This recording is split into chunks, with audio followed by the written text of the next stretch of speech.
Another episode of the Young Black Suburbans. I'm here and I have very special guests, and I'm so happy to have them on my show because they've had me on their show and they've showed me so much love over the last couple of years when they've been doing their show.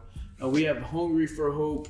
They have a podcast that casts, I see them all the time on social media, and you guys should check them out. I'm with Donnie Hart, Donnie, and Tim Kudgis. You might remember Tim Kudgis because he was my co-host when I had a show on Fox Sports. You probably never saw him. I'm not really this tall. Yeah. They have me in a booster seat. Yeah, we got him in a booster seat, But we've shared microphones together before. We've had some good times. How you guys doing? Great, man. Thanks for having us here, man. We love the Witherspoon family, the gym. We're happy to be here. I appreciate it. Yeah, definitely absolute pleasure to be here. We're excited. We've been talking about it all week. Not quite sure what to do with my hands. So. Yeah, whatever you want to do with them, just don't touch me. And we'll be good. We'll be good. So, I'm going to start out with Donnie. How you been, Donnie? Good, brother. How about you, man? Good. You might look at Donnie and you might be like, this guy might be a biker, or he might be somebody that might take my lunch money one day. This guy is the most gentle, most compliment-giving person that I've ever met. And he is also a former professional wrestler. And I'm glad to call him my friend. Donnie, I want you to tell people where you come from and a little bit about yourself. All right, man. I'm Donnie Hart. Like you said, I'm a former professional wrestler. I played some collegiate football, semi-pro football. Been doing anything where I hit hard, and my whole life. But I grew up like a lot of other little kids, man. I know you grew up with boxing, but I grew up with professional wrestling. That was like my outlet. I was bullied a little as a kid. I'd watch it on TV, and I'd see guys like Hulk Hogan, and I'd be like, if I'm one of them, nobody's ever going to be able to, pick on me. So from like the age of 5 on, that's all I ever wanted to do. And, right. I guess some people get out of that, but, at 20-some years old, I was still into that. Let's be a pro wrestler. So I went about the steps. I met a guy, Pretty Boy Larry Sharp. He trains like some of the biggest pro wrestlers ever, Bam Bam Bigelow, King Kong Bundy. And, I had a private tryout with him, and he liked what he saw, so that's how I got in the pro wrestling. I was just coming off of play some college football before that. Mm-hmm. And, I just wasn't sure where my life was going at the time, so I just went back to my childhood. Right. And that's how I got in the pro wrestling. That was probably, I guess, 2012. 2012, wow. So about 9 years? Yeah, it's crazy. It's cool, man. How does one go about becoming a professional wrestler? How does that even happen? That was the question I asked myself when I first said it, because I didn't know, and I ended up meeting a guy. He helped me, but actually, it's like anything else. You go to they used to be not as common, but now they're very more common. There's a school, the Monster Factory, but they're a select school. It's like almost like going to like the Harvard of pro wrestling, mm-hmm. and they really just recruit a lot of ex-athletes, even like former NFL guys. We had a couple guys who were straight from UFC there. They're looking for more that big athlete level. And then you go into a tryout, they put you through running the ropes, everything you can think of in a wrestling ring. And, they decide if they want to train you. There's other schools where you can go train some backyard guy who never did it, but this was like the best, and it was hard, and I prepared for it. When I found out about it, I trained for probably like a year, hitting the gym hard, running. So I went in there in like the best shape of my life. No idea how to, I did amateur wrestling, so that helped me big, but I never did the pro wrestling. I knew nothing about that, but that's not what they're looking for. Right. Anybody can teach you how to put a headlock. What was your first day like? Do you remember that? Yeah, I remember I was so excited because I thought I was going to get to go in this wrestling ring. And they wouldn't let me in that ring for almost like 3 weeks. They said, no, you got to earn the respect to get in our ring. People have sacrificed their lives. You're not just going to walk into this ring. So I sat outside in the chain wrestling, we call it, and over and over, just chain wrestling, and took me a couple weeks until I got in the ring. But it was surreal. We had some trainers who I watched on TV as a kid, you know. It was like, Where it was a pretty big where deal. did you grow up at? What I grew up in South Jersey, okay, what? Mantua. Never heard of it. And how was that area? Good, you know, regular suburbia, you know, 20 minutes outside the city probably. Mm-hmm. Cool. And you made your way towards this way, and towards Philadelphia. I'm over in South Jersey still. You're in South Jersey still. Yeah. Oh, Not right now. I'm in Bristol, PA. Yeah, right now you're in Bristol, PA. But it's like I see you guys, and it feels like almost. And I don't want to talk about your podcast too much until later, but it seems like you guys are almost in this area because every time you're popping up. Yeah, I'm out here a lot through work and stuff. I do concrete out of Philly, but we're out northeast. We're based out of, but we're out here a lot. Right. All right. So Tim, co-host. Oh, you want me to tell you about myself? Former pain in my butt a little bit. What's up with you? How did you come to be? Let's just say, how do we become friends? I know how. Yeah. I mean, we went. I guess it started off at that other gym. Yeah, you showed up at NPR. NPR. I wasn't sure if we were naming names or Yeah, not. it's all right. They can. You know, I'm making enough now. So yeah, I showed up at NPR when they were, or NPR, whatever they were, but they were offering. You started a boxing program there. I was just getting sober after a good, 5-6 year heroin run. Mm. And then I was like, all right, well, I'm going to start working out and do boxing and stuff. And then, we did that for a little bit. They were very, very expensive, especially when I was first getting sober. And then you opened here. I think I was, the third member? Yeah, something like that. Yeah, and I appreciate that. But you were into boxing way before you came to my gym. Oh, yeah. Like, I did different podcasts before ATG Boxing Radio. We did it, live on Blog Talk before it was cool. Mm-hmm. And then I wrote for a couple websites, worked for Go Fight Live, who also streamed events, so on and so forth. So I did a lot of work behind the scenes in boxing. Yeah, what got you into boxing to even start with? I don't know. Probably same thing. Got bullied when I was younger, and then it kind of that's all I focused on was watching boxing, learning it. I never really trained except for maybe for a month over at Jack Costello's when I was a kid in Philly. Right. But yeah. So then when I got sober, I was like, oh, let's start doing this boxing shit. Right. You're mentoring. Hey, just make up a word. Yeah, mentoring. I don't know words. That's a new word. Mentioning your sobriety a lot. And obviously that was probably a journey for you.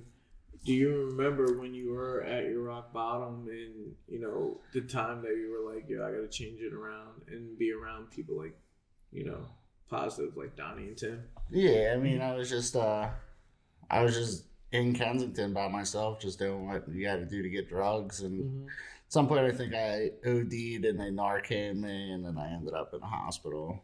And I was just like, enough is enough. Right. Time to move on from this. Went to treatment. I tried to get sober so many different times, and finally I had that will, that desperation of a drowning man. Mm-hmm. I stopped doing drugs. Right. And I must say, you're not looking bad. I've been on keto. Oh, you've been on keto? Yeah. Is that what it is? All right, cool. So back to Donnie. And I want to talk about wrestling just a little bit more because I'm fascinated as a boxer about wrestling. And me and Tim, we've been to wrestling matches together. I went to Cheeseburgers. Cheeseburgers place down the street. And I am fascinated as an athlete about it. How is it your first match, man? Being in there in front of a crowd, doing different wrestling techniques that you've been dreaming your whole life to do. How was that first time? Do you remember?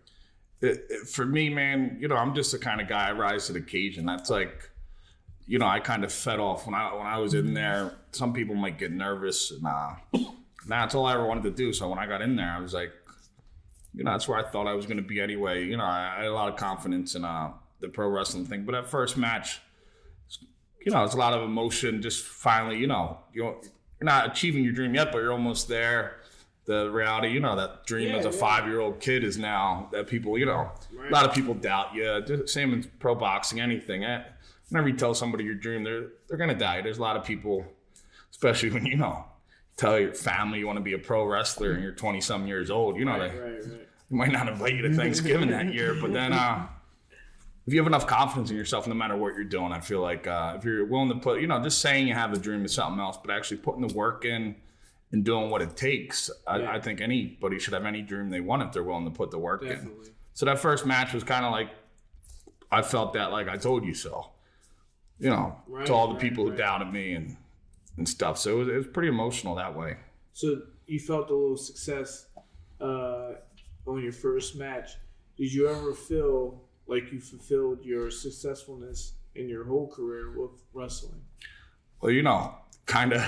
Probably because of that feeling I had, I just, when I got that first match, and even that first year, I had a great first year, man. They were really, pumping me up. I'm 25 years old.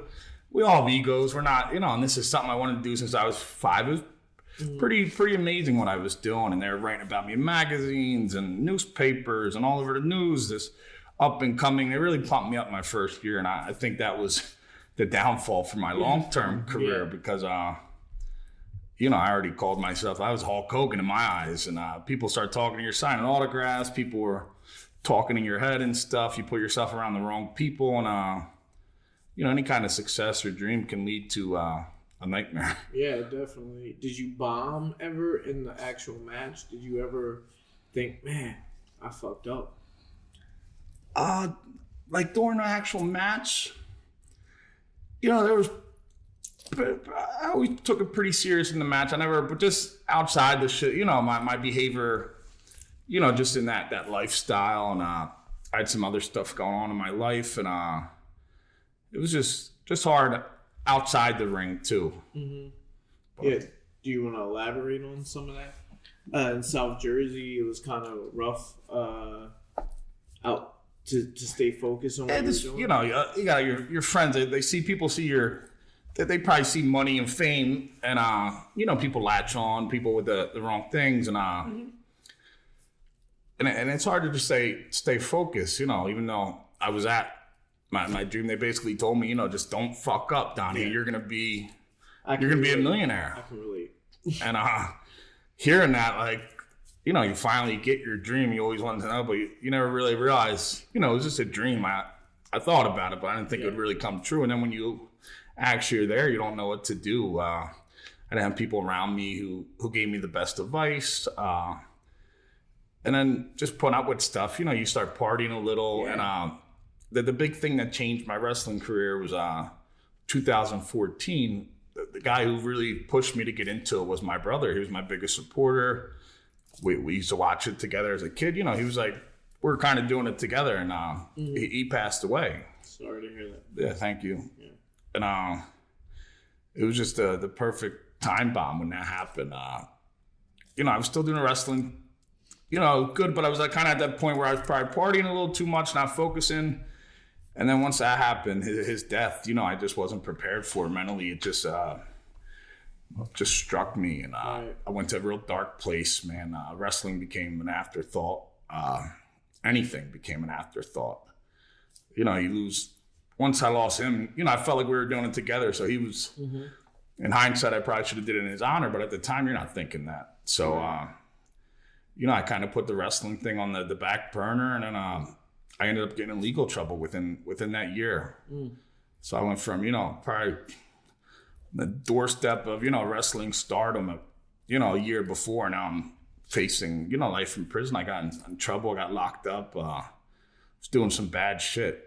So I literally went from, my dream to my nightmare all in one year. And that was all between 2014 and 2015. So what I usually do on my show, when people share something that is that close to them and that deep, I try to coerce them into actually explaining it to the viewers what it was, because there are people that look up to us. And I tell them, like, look, this is what I do. People come into my gym.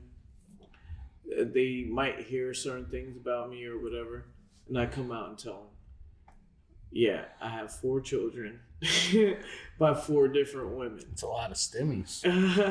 No, like, you would think it's a lot of stimmies, but it's not enough.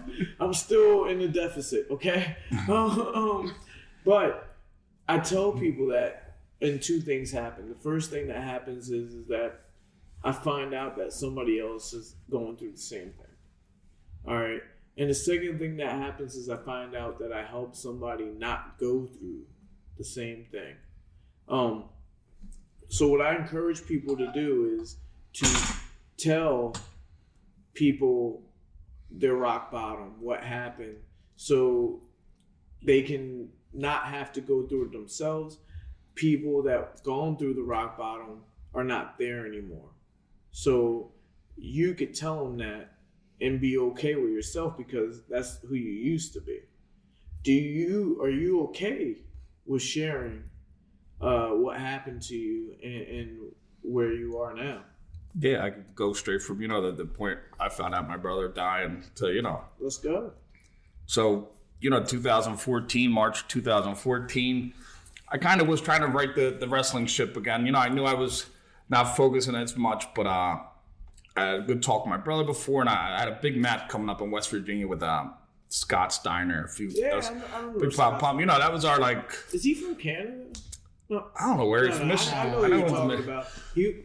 With the big biceps. Yeah. He was one of the guys we looked up to. So this was like I was like, all right, I'm going to write this thing. This is a huge event, big arena in West Virginia. It was like 7-hour drive, and I was pretty excited because that was kind of like my sign, like, I'm going to pick up. I still knew I had a lot of it factors for pro wrestling, so I still knew I had a good chance at, something real big. So I got out there, man. I had that feeling like I was, taking my dream back and pulling into that arena. I felt like I was on top of the world, man. Mm-hmm. I really did. I know Scott Steiner was inside there. I had my little wrestling bag I carried, my suitcase, and I walk up the steps to the arena. And the promoter's actually coming out with their champion to greet me. And in between me meeting him, my phone rings. And it's a weird number. So I pick it up. At the time, my brother's traveling. He's backpacking in Southeast Asia, Cambodia. He was on this, like, crazy backpacking trip through these, like, little villages. And I got a phone call right then that he died. I was the first one to find out. So I'm sitting there. What happened to him? He actually died. He dropped dead while backpacking. They never gave us a cause of death or nothing. They had to cremate his body in Cambodia where it was. They said they had no refrigeration system. We went through a big battle with the U.S. Embassy and everything. And it's basically, we didn't get a lot of answers. Right. So there I'm, about to wrestle Scott Steiner, and then I get the call. And man, first I dropped to my knees and I cried. It's right in front of these guys are right here. This guy is paying me to come from Jersey to West Virginia. He has no idea what's going on. Right. I'm like 5 feet from him and their champion. Guy got the belt and everything. They really, want to welcome me. They're pretty good people, and I'm on my knees. I was just crying, and then 5 seconds go by, and the next thing I get up and I'm angry. I punched this little glass case next to me, and my hands bleeding. I'm crying. And, that was like the beginning of, some dark times. Right. So from there, I'm the kind of guy, I don't know if you can relate. I'm just like to be that alpha guy who helps all the people around me, the girls. I'm never thinking about myself. Right, like, I'm a man. I don't need, who cares about my feelings? That was always my thoughts. And that's how I took my brother's death. I got to help everybody else. Got to make sure my mom's good, Right. Not realizing I needed to help myself. And, just his death, man, it put me in a dark place in my head. And to get out of my head, I would use, drugs, alcohol, anything. I didn't want drugs or alcohol. I just didn't want to be that person. Mm-hmm. I just didn't get it, man. Like I said, just the mental health factor of it just put me in a place where I didn't want to be around anybody. I never had a smile. I was fighting everybody I saw. I knew something was wrong, but I don't know what, I'm not a doctor. I had no idea. Now, thank God I do, but I couldn't stop it. I asked people, I'd call people up like, I need help. Next question, what kind of help? I don't know. Right. They're like, alcohol, drug? I was like, no, it's, something's wrong. Right. And that led to, I ended up getting in trouble. I got arrested in 2015 for armed robberies of pharmacies. It was a pretty big case. Right. It was wild, man. Got arrested the day after my brother's birthday. I was actually on my way to LA Fitness. I was on my way to the gym, and I got surrounded by like 30 cars, and they had a warrant for my arrest. I'd come up in investigation, and next thing you know, there I am. A year before that, I'm walking into the arena to wrestle Scott Steiner. Now I'm sitting in Camden County Jail, maximum security. First, they had me like on $1 million bail. They told me, I was going to life in prison. That was what I was going to do, they said. Mm-hmm. And at the time, I'm still battling these demons in my head from my brother's death. And it sounds crazy. I'm sitting there after, getting back from the judge telling me, I'm doing life in prison. I'm sitting in with all killers, I'm on the block with a lot of murderers. Yeah. And I was so relieved.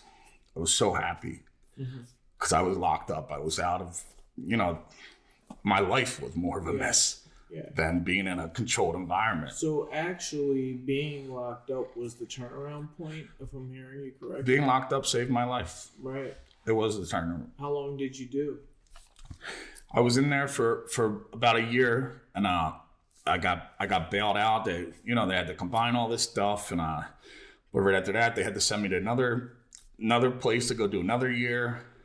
It's about 2 years. But during this time, that's when I said I can't control. If I go to prison for the rest of my life, I can't control that. It's out of my hands. Yeah. No reason just sitting here and dwelling over it. I decided whatever I do from this point on, has to be on my terms. And so when I got out, I sought some help, professional help, to find out. At this point, I started realizing there was something going on in my head, and I got help. Just professional help in regards to my brother's death and overcoming it, and why I was feeling this way, and just talking to somebody really, really helped. And and I put people around me. Very picky who was around me at the time, and they all had to be people, bringing something positive to the table. Definitely. But it was a slow process, man. Anybody going through that stuff, it's not easy. But all I can tell them is there's not a day that goes by that I don't regret, fighting back. So you're sitting in there in jail, you got the thoughts in your head, suicide. You let a lot of people down. Right. It's embarrassing, it's not. Yeah. It's even embarrassing talking about, but I feel like it's therapy for me to bring it out. Not only is it therapy, you're helping somebody else that hasn't quite gone through what you've gone through, see somebody has gone through it and how they've made it out to the other end. And in my mind while you're talking, the whole time I'm thinking, I hear and I know what you went through. But that's not the person that I know today. You're here today as Donnie, the guy that keeps Tim Kudgis in line and stops him from making noises during the podcast. But and a lot of us as humans have trouble, and I do it in my own life, realizing where we are today. We always like to dwell on where we were, but we always got to be present on who we are today. Tim, do you have any situations like that where you were at your worst? And you already said that you were at Kensington, but you never got locked up or anything. You were. No. Yeah, you escaped it. Yeah, I mean, I got lucky, to be honest with you. Like, there was shit I probably could have done to get locked up for. Mm-hmm. But I was really focused on getting high. But luckily, it didn't lead me into, any of those positions. A lot of people in the same situation that I was in didn't get out of it without a jail record or something like that. So by that, I was able to, start a career, continue a career, grow a career. A lot of people don't have those options. Mm-hmm. And that's kind of like one of the reasons we put together Hungry for Hope. Like I said, we'll get more into that later. Yeah. Well, the reason why I want this background story is because so much of what you guys have been through go into what you're doing today. And I want people to understand that we all three sit here, not just you two. We all three sit here with past. We all three sit here with things that we regret, but we're out here trying to make better. So us sharing our stories, we're helping. At the end of the day, we're helping. Now, Hungry for Hope is something that I didn't want to get into this early because I still got a lot of ball busting with Tim here sitting next to me. But look, we'll still table Hungry for Hope. Tim, how was it being my co-host when we were at Fox Sports? Going there, what was it, Princeton every Thursday? Was it Thursday? Every Wednesday from what, 4 to 5, 3 to 4, something like that. Yeah, how was that? I mean, yeah, it was good. It was a good time. It was weird because like how it was scheduled out, like when we would record compared to when it actually went. You couldn't do boxing results. You couldn't do anything like that. Exactly. We got some decent interviews then. Yeah. We interviewed Tim's accountant once, so that was cool. And he's still around, he's still here. But that was during tax season. Let's also bring that up. But we also interviewed David Feldman, who I've had on the show. Didn't we interview David too? No, Gary Grant. Gary Grant, who is David's ring guy. Yeah, he makes the rings. He does a lot. Good guy. He brings the rings. And then and he does the kickboxing. We went to his kickboxing show. Muay Thai. He is the owner of USKA. USKA, yeah, which is the United States Kickboxing Association. Which was great. He had to sit ringside and on a couch. It was on a couch. We watched some people get kicked in the face. Well, me and him popped up on my memories. Me and him did play-by-play for one of David Feldman and Marshall Kaufman shows in Philly. And I think it was at Harris, somewhere around there. Mm-hmm. But, so you've been doing this commentating for a little while, even before we had our show. You were on. There was this big thing in Philly where what was it called? When they used to come to the fights and tape and stream it live. Go Fight Live, yeah. Go Fight Live, you were part of that, right? Yeah. You want to tell us a little bit about Go Fight Live? That was like one of those things before its time, right? Because you see it all over the place now, especially with like Fight TV, Trailer, doing all that stuff. Go Fight Live is essentially that place that you could watch cards that you normally wouldn't get to watch before. But it was kind of the like Uber that was just a little bit too early. Yeah. It was like the Uber with bikes, but then Uber came out with cars. Right. It was Fight TV.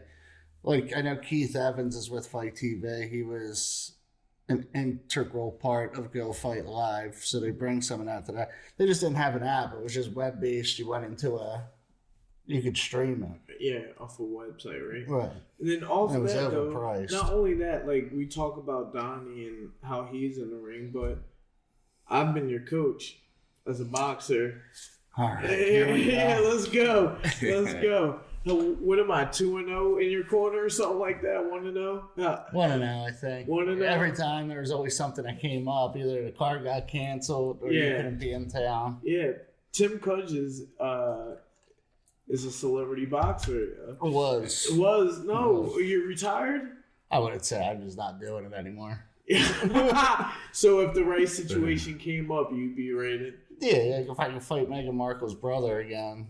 Yeah, let's talk about who did you have? Was that the fight I was at? No, that was the fight. I was just at the weigh-in, and the dude didn't show up, so they're like, hey. Fought the Queen's brother. Yeah, I don't think it was the Queen, but the princess. What's she called? Meghan Markle. What's she? Meghan Markle, former princess. I think. So Meghan Markle, if you guys don't know, 2 weeks ago, they were all in the news. Yeah, she was on Oprah.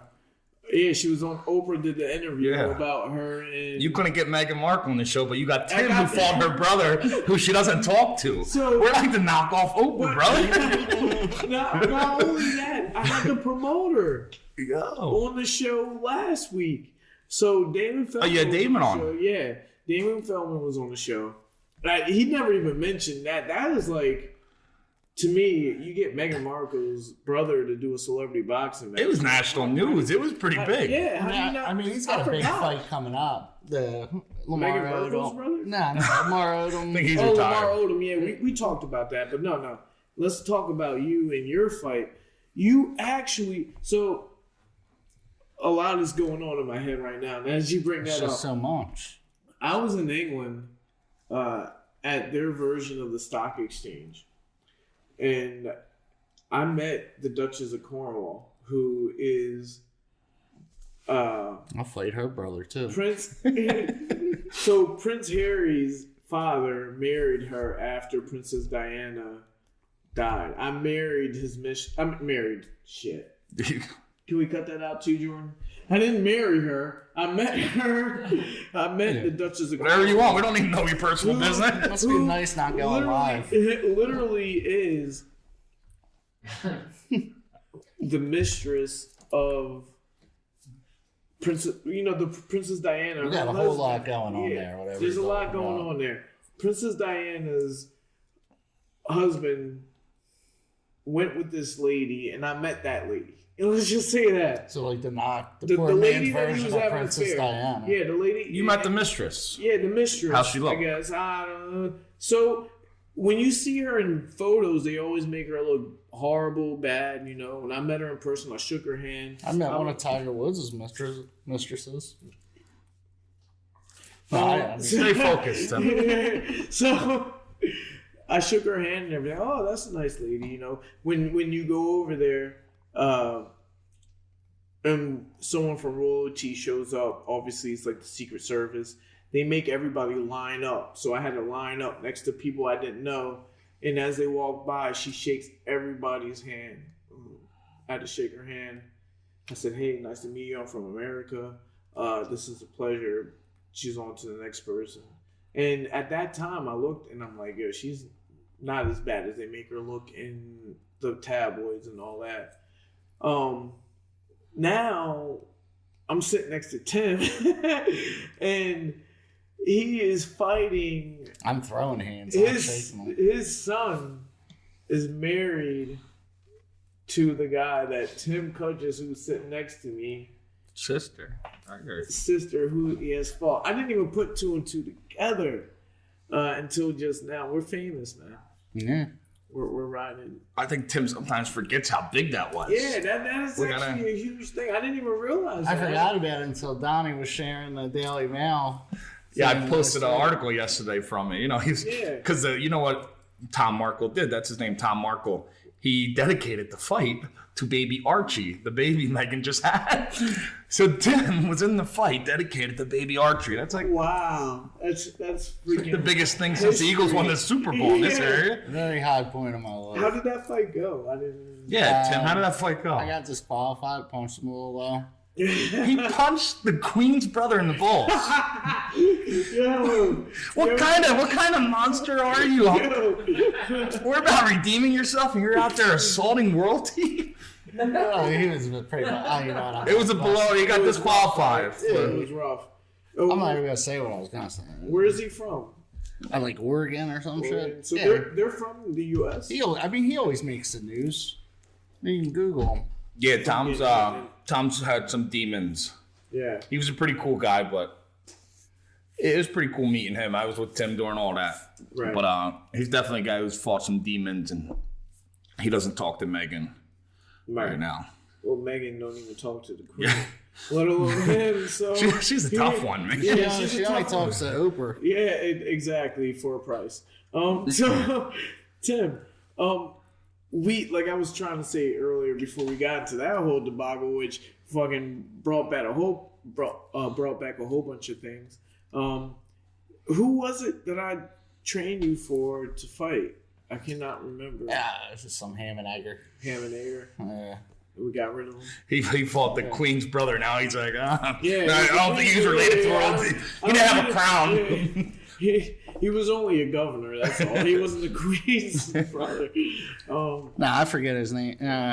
So you guys been through we went through it. You guys been through a whole lot in both of your lives, you know. And then you come together eventually, and you how did you guys meet? So me and Tim we met through Damon Feldman of Celebrity Boxing. I had known Damon when I did the wrestling. He actually brought me in. They were doing some wrestling stuff with his boxing, so he brought me in back like right before I hit that rock bottom. Mm-hmm. And me and Tim kind of met through him, and at the time we both had, what was that, 2 years ago, Tim? Yeah. We both kind of had the same mindset. We had gone through stuff, but at that point, I think it was at that Markle fight, wasn't it? It was around that time. I wasn't at where I'm at today in my life. Like, I was doing great. I'd come out. I started putting the pieces of my life together. You know, I got my mind right off all the shit, you know, and was getting help and was doing real good, but it wasn't something I talked about, something I wasn't proud of. I kind of hid it. It wasn't something I'd bring up. Right. You know, it was embarrassing. I remember going on a date with a girl and, you know, her finding out about it and you know, she cut it off after that. Mm-hmm. You know, so I felt a lot of shame. You know, anybody out there going through, you know, it's embarrassing to bring up your past. I tried to hide it. I felt like it was doing me more harm hiding it. You know, being somebody definitely. I'm not, you know, worrying about if somebody's going to bring up my past and, why don't you wrestle anymore? You know, and it comes up all the time. And I was just hiding it. It was just a hell of a burden to carry. It probably would have sent me back to that place I was. And when I met Tim, we came an idea. You know, I didn't know what a podcast was, but we met. We started doing podcasts, but we both Tim had overcome his addiction. We both kind of hit rock bottom around the same time, and we were both about the same time out of that rock bottom. A couple years now, we were both doing good. Tim had a great job, you know. What, in January, I was 6 years without doing drugs. You're 6 years now? 6 years, I think. Congratulations. Yeah, carry the one. Carry the one. Thanks. Yeah. So you guys got together and immediately you guys were like, yo, we need to work? Well, we were at a podcast where he was the guest. On Damon Feldman. I brought Tim with me. He was one of 32 guests that night. And we did a show. And that's when, like, I've really started opening up about my story a little bit. I only had so little bit of time. Yeah. And I shared my story a little. And then after that, I met with Tim and the producer of Damon's show. And they were talking this podcast idea. And, you know, they were talking maybe doing wrestling and boxing. And I just wasn't, you know, first I wasn't too sold on it. You know, I really knew what a podcast was until that day. I had no idea. I thought it was a product by Apple or something. I didn't know. I thought it was like, I didn't know. I'm not the brightest. But, and then we started talking ideas and stuff. And I was like, what do we do something where we inspire people, where we just put our life, you know, on the air and just tell people about us. Let's make this not just a podcast. Let's make it like a brand, a lifestyle. Hungry for Hope was the name we had come up with. But I just wanted it to be our life story, put in the one brand where we could go out there and change people's lives through my story. Because even that day, telling my story on Damon's show, I felt such like empowering. I had people reaching out to me. I slowly started telling pieces, but like I said, it's something that takes, you know, nobody should ever rush telling their story. If you're not comfortable with it, that's fine. But I can just guarantee you're going to have such a burden lifted off your shoulders. And that's what I felt. And that's why, you know, me and Tim talked it over for a little bit. It was about Tim. I probably wouldn't have did it with anybody else. I just felt something. At the point in my life where I pick people, really, really picky, man. Yeah. There was something about Tim. I saw myself in Tim. Little difference in our background, but same thing. We came from rock bottom around the same time. We were just trying to do better. Right. And we both wanted to help people. He had that same kind of urge I have. I feel like Tim has that urge where he just wants to go either help people so they don't go through where he went, or if they're at where he was, help them out. And that's the same thing I'm at. Just because I think Tim knows how bad it was, how you feel when you're, you know, addicted to drugs and Kensington. I know how bad it was. You know, when I'm in maximum security jail, I lost everything. Right. It's like the worst feeling in the world. You're suicide, everything. That's all you're thinking. You want your life to end. And for anybody else with that, we just want to help anybody because I had no help, unfortunately, at the time. Mm-hmm. How long has Hunger for Hope been an actual entity? About 13 months then. 13 months? Yeah, I feel like it's been... We just had our 1 year anniversary. Yeah, really? Like the last week of February, we started our third episode. We really did great with that. We started with the podcast. That's how Hunger for Hope started. We're actually now a nonprofit. We can get into, we became an official nonprofit. We'll get there. But at first, we did the podcast. Right. And, I still had my feelings. I didn't know if it was the right thing. But I was like, all right. I was comfortable enough to do it.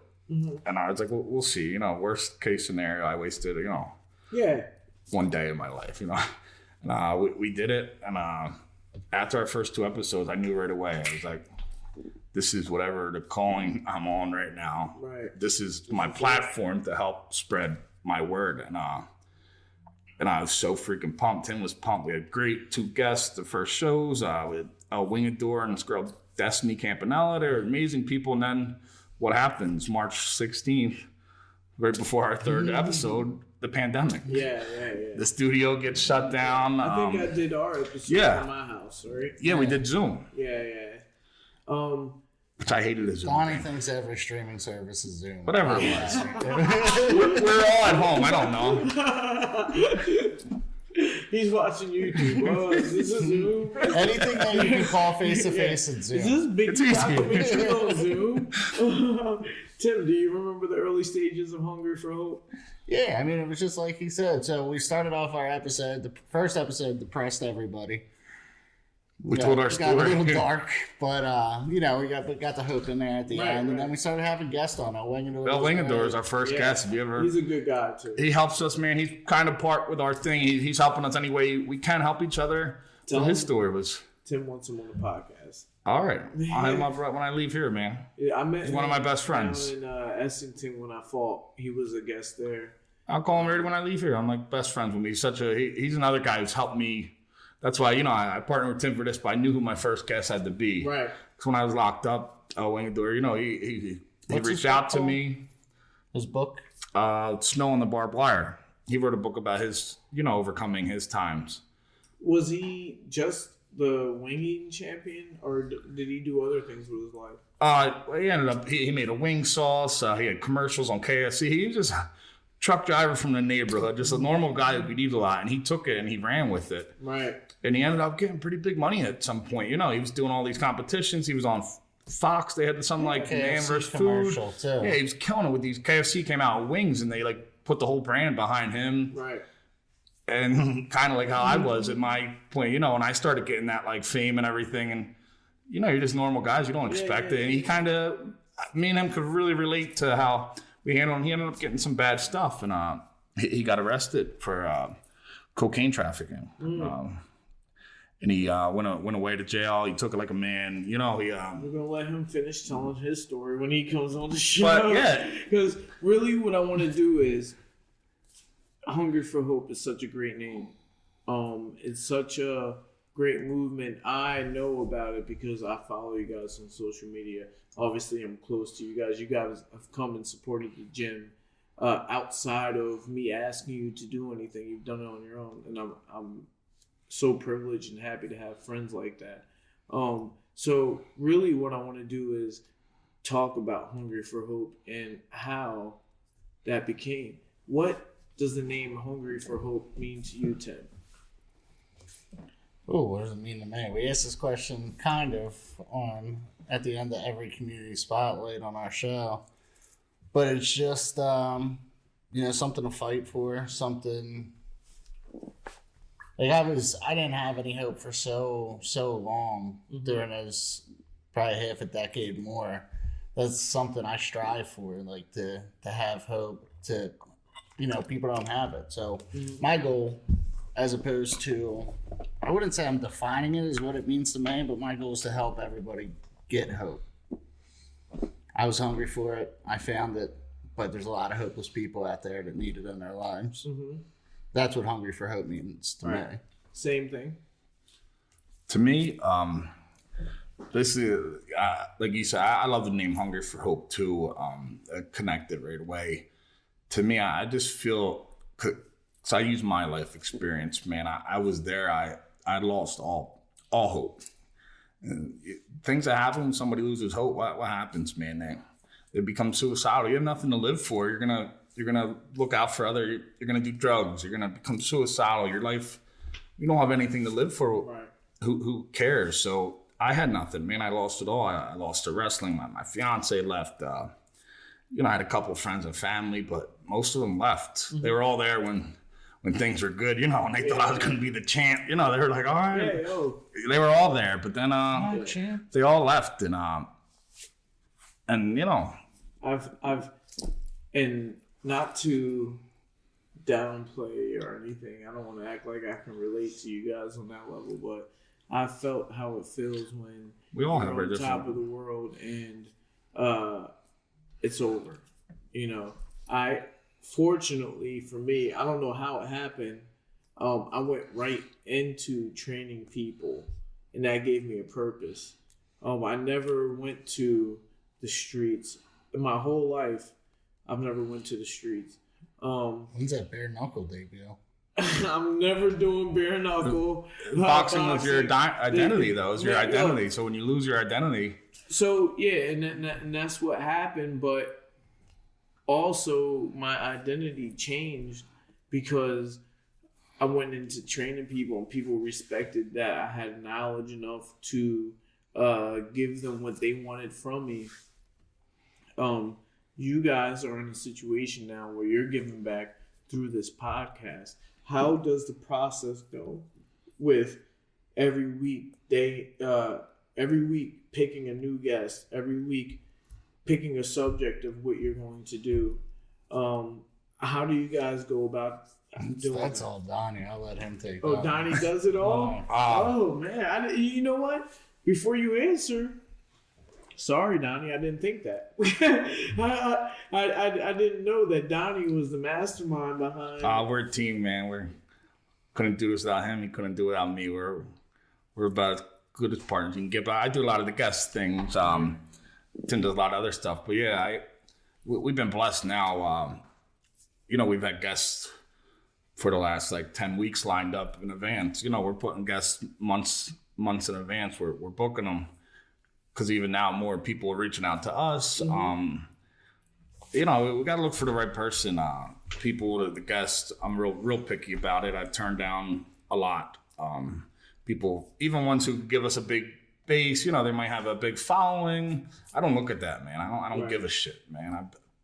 Don't mean nothing to me. I care about the person. I usually try to reach out to them. I talk to them. They're either referred by a friend or I hear about them in the media. But I want to feel the energy. I want to see what they're about before I commit to it. Mm-hmm. And once I feel that, they're on the show. And we've been blessed with guests, man. How has it felt going through everything that you went through, where you are right now? How's the journey felt for you, Donnie? Spiritually, I guess you can say we got to bring that into it. And just as a human being. You say this spiritual thing, and they answer the question, but the background, when I was incarcerated at my lowest, like I said, that's how Hungry for Hope started, in a jail cell in Camden, in a corner in Kensington. Tim, me, that's where it started. That was our roots. We had that same feeling, we don't want to be here. We don't want to feel this feeling. Let's get out. But somebody had wrote me letters, a friend's mom. I shared it on our show this week. I met the lady maybe once. I knew her son from high school, Italian lady from New York, and she starts writing me saying, Donnie, you don't know me really, but I got this vision that I got to reach out to you, that you're meant for great things, that God's using your story and your struggle so you can overcome it and get out, and you're going to help people, and I'm going to be there with you, and we're going to, help people. I thought she was crazy. I threw the letters away, but she kept on writing. Nobody else was writing. Everybody left me. Right. And that was one of the things, man. So how many letters would you say she wrote before you wrote back? Maybe 4 letters. And a couple poems and cards and Christmas cards and stuff. And, I started you start believing that there's nothing else to believe in. I lost all hope on everything else. And even though it sounded crazy at the time, I was like, what if she's right? Yeah. What do I got to lose by, buying into this thing? And that was 2015. And 2 weeks ago, we're in Kensington. Me, Tim, we're about with 20 volunteers. We're feeding people. We're helping people.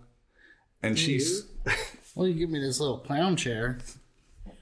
I don't know what I'm supposed to do. It's like a booster seat. I'm blaming your wife. My feet are swinging. I'm looking over here like... Can't even touch my feet to the ground. All right, so sorry for that distraction. You guys have made it this far in life. Who has gotten you there besides you two together, Tim? Who is your mentor? Who keeps you on the straight and narrow path? Good. It's a good question. I know. I mean, early on it was people. Or not even in your personal life. It could be someone that you don't even know. Who do you look up to? Let me answer for you, Tim. Yeah. I honestly look up to the person who should have gave up, who doesn't. These guests we have on our show, these people who I look at and they had every reason to give up, every reason to quit, and I hear them tell us week in and week out, we do our show with these people, and every week I'm just like, my God, this person's amazing. Right. So them people out there who just refused to give up. We had a guy who saw hell as an active Navy for 8 years, man, and hearing his story this week, just anybody who should have gave up, anybody had every right. People be like, oh, I understand. And they fought back and they took their life back. They're the people, our guests, man. The people just don't give up. The people have been through hell and keep on going. It's like the people like a lot of times people answer that question like Tony Robbins, Gary Vee. I don't look up to any of them, really. I don't give a shit what they do. Okay. Like, good for them for being able to influence that many people, do what. But they're already there. Yeah. And I get that. To me, I'm looking at you guys for Hungry for Hope, and I'm like, man, I want to be like you guys. Young Black Suburban is not quite where Hungry for Hope is. There's times when we do these events, like in Kensington, where the people that are getting the food or clothes will try to donate money, like the couple dollars they have on them. It's crazy. Yeah, because you guys you have a message. You're doing what a lot of people don't even think to do. You have the opportunity to do. How fun though? How much enjoyment does it bring you to come in every week and shoot this podcast? Because you guys have been very for people that are watching this, they probably think, damn, these guys are serious, man. They're emotional. They're giving us their heart. You guys are really right now, I'm not even just blowing smoke up your ass. You're giving people your heartbeat right now. But there's a part of it that has to be like, dag, this shit's fun. This is great. What part of being a podcast host makes you the happiest? Probably the guests, I would say. Just being able to share that hope, man, like you say. It took me and Tim a long time to get to where we're at right now, to feel so comfortable. But just hearing people, so many people hit up our inboxes, talk to me like, Donnie, they either, some powerful people, some people have great jobs, and they're like, Donnie, I went through, say, a drug addiction. I don't talk about it. I'm not comfortable talking about it right now, but your show gives me hope one day that I can talk about it. I realize, I'm not that bad of a guy. Or anybody, they hit up to us and they say, I just want to thank you. Yeah. Like, thank me, the guy who was, maximum security jail, who lost it all. Right. It's the greatest feeling ever. It's the greatest high you'll ever find. That show inspiring people. We both come from the heart. We don't bullshit, man. Also, when you have like that great guest telling that story, and so many times if we had a guest share a story and they're just like wail afterwards, just gives you that extra energy. It was like, that just happened. Yeah, they have the trust in us. Like, some have shared their sexual assault stories, how they're, sitting there about to commit suicide, and these people are opening up to us and our viewers. It's just an honor that they felt so comfortable sharing that with us, because I know personally it's not easy sharing your past. Definitely. Let's look at Hunger for Hope in 2022 or 2000. Let's go even farther. 2023. what are your aspirations for the brand of Hungry for Hope and what it could be? Have you ever been asked that question before? I think we're going to keep on growing. We've kept on growing. Just change as many lives. I feel like this is just the beginning with the podcast, nonprofit, but I feel like there's so much more we can do. And we meet more people who can help us. We've been networking with people. We just want to be that brand where people can come to who have lost hope. We want to be that hope for the person who's overdosed in Kensington and lost it all. Right. The person who just came out of a sexual assault, domestic relationship, partnership, whatever, and they feel like they're the lowest low, or somebody who lost a brother like I did. Any kind, it doesn't matter. But I also want to let people know that your podcast is not just about this. You guys had me on the podcast. I don't have any drug addictions personally to tell you about or anything. You guys really talk. It's all about empowering people in the community, man. That's what you're all about. You talked about the things that I'm doing. When you go to Hungry for Hope, it's not. This is not the premise. Yeah. Let's not just get. Yeah, we've had a lot of people on the show with no background, and like us, like yours. Exactly. So for good people in the community doing good things, people give back to the community. That's what it's all about. Exactly. Now, before we close out, because I know Donnie and Tim, you guys are very busy people, and you got a lot to do. You can pretend that. Yeah. No, it's not. It's not. Yeah. So I had them here waiting. I tell you guys every so often that I shoot 3 podcasts in one day. Not even a green room. No green room. I came out to the other room. Tim was laying on the rack, stretched out. Donnie's like, yo, what's going on? Sometimes we get back up a little bit, but these guys waited patiently, and they've been here. I want to let people know how the hell they can find people that are so dedicated to what they're doing on the internet, on websites. How can they find you? Everywhere. We're on our Facebook's Hungry for Hope podcast. We're just actually in the process. We bought our website. It's going to be up. It's hungryforhopenation.org. Yeah. And then we're big on Instagram. Hungry for Hope on Instagram. Hungry for Hope on TikTok. Hungry_for_hope on Twitter. Mm-hmm. I think we're on the Triller app now too. Like any piece of social media where we're able to share videos. So or any basically, content. they need to just Google Hungry for Hope. Yeah, Hungry for Hope podcast. Everything comes up. All of our shows. We do live shows every Wednesday, 7 p.m. But all of our stuff's on Google. Right. Yeah, just follow us on Facebook too. That's where the show pops up. Before we close out, I want to be sentimental. When I came to Tim and was like, yo, Fox came to me about this radio show and I need a co-host, he didn't hesitate. When you guys started doing your show, I feel like you knew that I would be on your show. Donnie and Tim have come to the gym more than one time. Tim has bought merchandise. He's put money in my pockets by being a member. Donnie has bought merchandise. He's not a member yet. I would like to make him a member, but man, your prices are too high. Not really. But these two guys, when they want to support something, they support it. They put their money where their mouth is, and they're really positive people. And when you search Hungry for Hope and you look them up, you're not just looking up another group that says something. They're actually doing. They did something for somebody who's already capable of doing something for themselves. Imagine what they would do for someone who can't. So when you look up Hungry for Hope, just believe in that. All right. So I'm proud and lucky to have Donnie Hart. One of the Owen Hart. No, I'm joking. He's not one of the Hart brothers. He's from America. But Hart Foundation. Donnie Hart, Tim Kudgis on the show. Hungry for Hope, Young Black Suburban. Thank you guys for tuning in, and thank you guys for being a guest. Thank you for having us, man. It was Appreciate wonderful. it.